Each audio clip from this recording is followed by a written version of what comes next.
ಮಾಡುವಂಥದ್ದಿತ್ತು. ಮತ್ತು ಪ್ರಮುಖ ತರಬೇತಿ ಕೇಂದ್ರ ಇದಾಗಿತ್ತು. ಅಂತಾರಾಷ್ಟ್ರೀಯ ಕಡೆಯಿಂದ 12 ಕಿಲೋಮೀಟರ್ ದೂರದಲ್ಲಿದೆ. ಕಠುವಾ ಮತ್ತು ಜಮ್ಮು ಕಾಶ್ಮೀರದಲ್ಲಿ ಭಯೋತ್ಪಾದನಾ ಚಟುವಟಿಕೆಗಳನ್ನು ಪುನರುಜ್ಜೀವನಗೊಳಿಸಲು ಈ ಶಿಬಿರದಲ್ಲಿ ನಿಯಂತ್ರಣ ಕೇಂದ್ರವನ್ನು ಬಳಸಲಾಗುತ್ತಿತ್ತು. ಪಠಾಣಕೋಟ್ ವಾಯುಪಡೆ ನೆಲೆಯ ಮೇಲಿನ ದಾಳಿ ಸೇರಿದ ಪ್ರಮುಖ ಭಯೋತ್ಪಾದಕ ದಾಳಿಗಳನ್ನು ಈ ಶಿಬಿರದಿಂದ ಯೋಜಿಸಲಾಗಿತ್ತು. ಹಿಂಗೆ ಇವೆಲ್ಲ 9 ಈ ಕೇಂದ್ರಗಳಿದ್ದು ಈ ಭಯೋತ್ಪಾದನೆ ತಯಾರು ಮಾಡುವಂಥದ್ದು. ಇವುಗಳನ್ನೆಲ್ಲ ಇವತ್ತು ನಮ್ಮ ಸೈನ್ಯದಿದ್ದು ಅಲ್ಲಿಯ ಏನೋ ಈ ಒಂದು ಭಯೋತ್ಪಾದನಾ ಒಂದು ಸಂಘಟನೆಗೆ ದೊಡ್ಡ ಹೊಡೆತ ಕೊಟ್ಟದಂದರೆ ನಮ್ಮ ಭಾರತದ ಇವತ್ತಿನ ಎಲ್ಲರೂ ನಾವು ಖುಷಿ ಪಡ್ತಾ ಇದ್ದೀವಿ. ಸೈನ್ಯನು ಸ್ಪಷ್ಟವಾಗಿ ಹೇಳ್ತಾ ಇದೆ. ಅಂದರೆ ಇದರ ಅರ್ಥ ಭಯೋತ್ಪಾದನೆ ಇನ್ನು ಮುಂದಿನಲ್ಲಿ ಕಡಿಮೆ ಆಗ್ಬೋದು, ನಾವು ಊಹಿಸ್ಬೋದಾಗಿದೆ. ಆದರೆ ಇದು ಕಡಿಮೆ ಆಗ್ಬೋದಾ, ನಿಲ್ಬೋದಾ? ಈ 9 ದಾಳಿಗಳು ಇನ್ನೂ 21 ಸ್ಥಾನಗಳಿದ್ದಾವೆ. 21ರಲ್ಲಿ ಕೇವಲ 9 ಹೊಡೆತ ಇದ್ದಾರೆ, ಇನ್ನೂ ಉಳಿದ ಕಡೆ ಈ ಸ್ಥಾನಗಳಿದ್ದಾವೆ.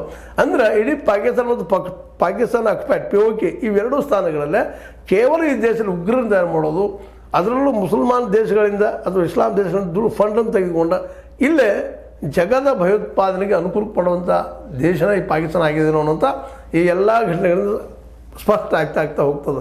21 ಸ್ಥಾನಗಳಲ್ಲಿ ಈ ಟ್ರೈನಿಂಗ್ ಸೆಂಟರ್ ಇರೋದರಿಂದ ಇದು ಸೈನ್ಯವನ್ನು ತಯಾರು ಮಾಡೋಕ್ಕಿಂತಲೂ ಭಯೋತ್ಪಾದನಾ ಚಟುವಟಿಕೆಗಳು ಭಾರತದಲ್ಲಂತೂ ನಿರಂತರವಾಗಿ ಇನ್ನುಳಿದ ರಾಷ್ಟ್ರಗಳಲ್ಲೂ ಇದು ಮಾಡಿಸೋಂಥ ಕೆಲಸವನ್ನು ಮಾಡ್ತಾ ಇದೆ ಅನ್ನುವಂಥದ್ದು ಇದನ್ನು ಸ್ಪಷ್ಟ ಆಗಿದೆ.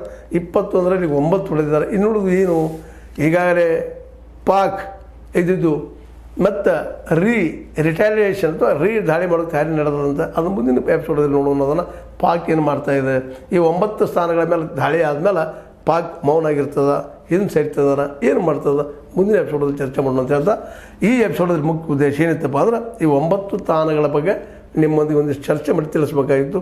ತಾವು ತಿಳ್ಕೊಂಡಿದ್ದೀರ, ನಾನು ತಿಳ್ಕೊಂಡಿದ್ದೀನಿ. ತಿಳ್ಕೊಂಡು ಅದ್ರ ಜೊತೆಗೆ ನೆಕ್ಸ್ಟ್ ಏನು ಅನ್ನೋದನ್ನು ಮುಂದಿನ ಎಪಿಸೋಡ್ ನೋಡೋಣ ಅಂತ ಹೇಳ್ತಾ ಇದನ್ನು ಮುಗಿಸ್ತಾ ಇದ್ದೀನಿ. ನಿಮ್ಗೆ ಲೈಕ್ ಆಗಿರ್ಬೋದು, ಲೈಕ್ ಆದರೆ ಲೈಕ್ ಮಾಡಿ, ಶೇರ್ ಮಾಡಿ, ಕಾಮೆಂಟ್ ಮಾಡಿ, ಜೊತೆಗೆ ಸಬ್ಸ್ಕ್ರೈಬ್ ನಿಲ್ಲಿಸಬೇಡ್ರಿ. S16 ನ್ಯೂಸ್ ಅರ್ಥಾತ್ ಹೇ ಸೀತಾರಾಮ್, ಇದು ಸತ್ಯದ ಕೈಗಂಡೆ ವಂದನೆಗಳು.